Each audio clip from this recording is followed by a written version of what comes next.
Hey guys, Glox42. Well, we've got another post-build review here. This is the Hobby Boss ZTZ96B. I believe this is the export version. So, what have we got here? Basically 35th scale. I don't know, I guess it'd be first gen modern Chinese main battle tank. 125mm gun, 14.7 dish gun in the top. Some space armor. Anyway, start at the bottom here.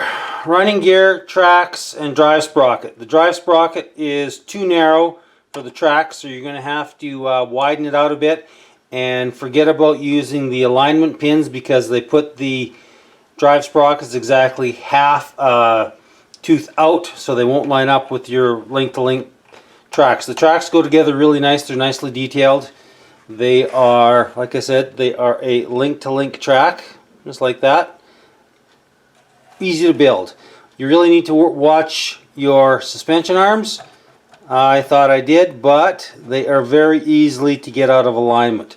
The pins are kind of non-existent. Fit and finish, it goes together reasonably well. I didn't have any problems on the hull. The two-piece barrel went together nice. The way they've built it is it's along the top here, so you don't see any seam, which is really quite nice. One of the really fiddly parts of this darn thing were these gas tanks with their with the rubber hose that they supply. It's okay. It's kind of big. I think it might be a tiny bit out of scale, but what the hell, it looks all right. And another thing I really quite like is the supplied brass woven tow cables. Really quite nice. The only fiddly parts of this kit were the once again the smoke dischargers were extremely fiddly to get on and keep straight. You really need to pay attention to the directions on this. And these spaced armor panels and storage areas, they were just a bear to get lined up.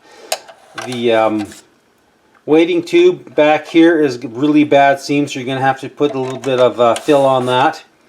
But all in all, it's not a half bad kit. It's considerably better than that Bronco ZTZ99 I built a few years ago. The tracks go together quite nicely. It's not a bad kit.